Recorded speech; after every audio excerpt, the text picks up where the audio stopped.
just completed another regen a little ways back, about 5-10 miles ago, and unfortunately I am not resolved on the frequency. However, it has gotten better. I have done some things, I've got more information, I'll share that, but for right now we're looking at the Banks iDash gauges because these are what tell me my data and basically all the information that I wanted to know about my regens.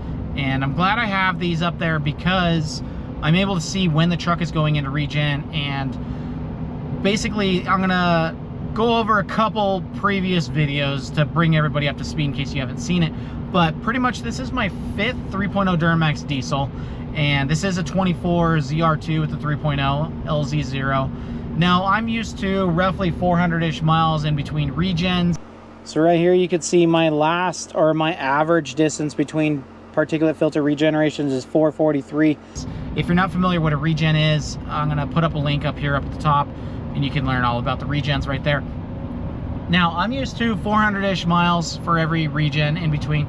Obviously it'll change here and there, but roughly 400-ish is my go-to and what I expect. Now this 24 was no different. I got that same frequency of regens, and then all of a sudden it went to roughly 100 miles in between regens. So we're in my data right now. This is using the GDS2 software from GM. Now you can see 108 miles since the last particulate filter regeneration. I knew I just did one. I feel like that's been happening recently and I don't know why. And I can tell that because my Banks iDash is set to notify me whenever I'm in a regen. So I thought something was weird about that, and I looked into it a little bit further, and basically what I had just done was installed a S&B intake prior to noticing this regen frequency. So I was kind of thinking that it might be related to that. I did post up a video talking about it, and we discussed some other options, possible over-the-air update, possible fuel change, just all kinds of different ideas on what it was. So I figured what I would do is just kind of look into everything. And so the first thing that I did was pull off the S&B intake, and I did notice my regen frequency, my next regen was almost 300 miles. So I'm like, great, I found the issue. It's only going to get better from here. But I waited on giving information because I wanted to get more data. And yes, I did take measurements of the intake.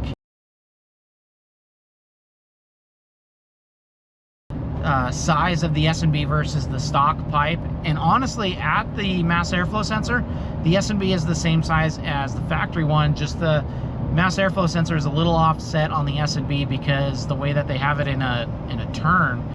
All right, so taking a closer look at the mass airflow sensor, this is the back side. This is where it's going into towards the turbo, so the air is actually coming up through here.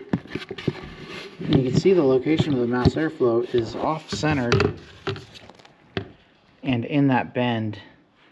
So that's one reason why I feel like this is getting a misreading, or an elbow right there. So it's a little different. Now, I don't think it was related to the S&B because my next regen was roughly 200 miles, which is the one that you can see I'm at 4% right now. It was at 0 because we just finished it, like I said, about 5-10 miles ago. So we can cross off the S&B as the cause of it. What else changed?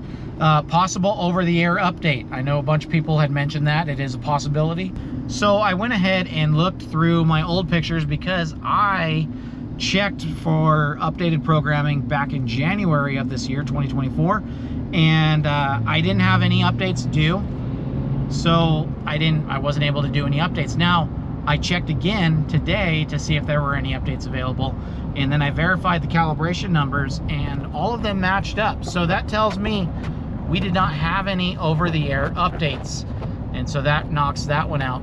I went ahead and did a little bit of research on winterized fuel versus diesel number 2, and based off of an article that I found off of Love's, the gas station, it's a big truck stop throughout the US.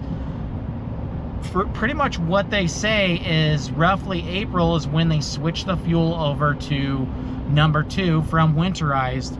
So maybe it has to do with that, maybe the fueling change. Now I've had multiple trucks, like I said, and I've never noticed anything like this, so it just seemed weird to me. Now my last little option that I was thinking maybe is there's a fuel injector adjustment that we can reset. Well, as a tech, I can reset. Depends on your scan tool, what you have. But I was able to reset my small quantity adjustment, and basically that set it all back to 0, and now that's currently where I'm at. So I'm running this full regen cycle right now with my small quantity on the fuel injectors has been reset. Now, if you don't know what that is, there's nothing wrong with that because it's kind of a newer term. But basically, it's just how the injectors are adjusting themselves. They monitor all the data with emissions as well as noise, all that good stuff. So maybe with the winterized fuel to the number 2, my injectors were just spraying a little different than they should be. And who knows on this, but it's worth a try. And it did say that it could take up to 1,400 miles for the full learn to take place. Now, I want to go back to the S&B. When I had the S&B installed, my fuel mileage did go down. Obviously, my regen frequencies also went up, so I don't know if the S&B was the cause of the horrible fuel mileage. Can't really say horrible, but I was just under 22. I was getting about 21 and a half. I used the Fuelie app on that as well to keep track, when the truck was typically getting close to 23 before the S&B. So now we have the small quantity adjustment reset on this truck. We're gonna go ahead and see how my fuel mileage is. Honestly, on the dash, I'm already showing way better numbers right now, so I'm very curious how this goes. So we'll keep track of this, but stay tuned for the next video because I'm going to be draining the catch can. I think I only have like 750, 800 miles on the truck right now since I installed that catch can, but that might be enough for us to get a little sample from there. So stay tuned. Let me know what you think about everything that I've kind of looked into on this. Until next time, see ya.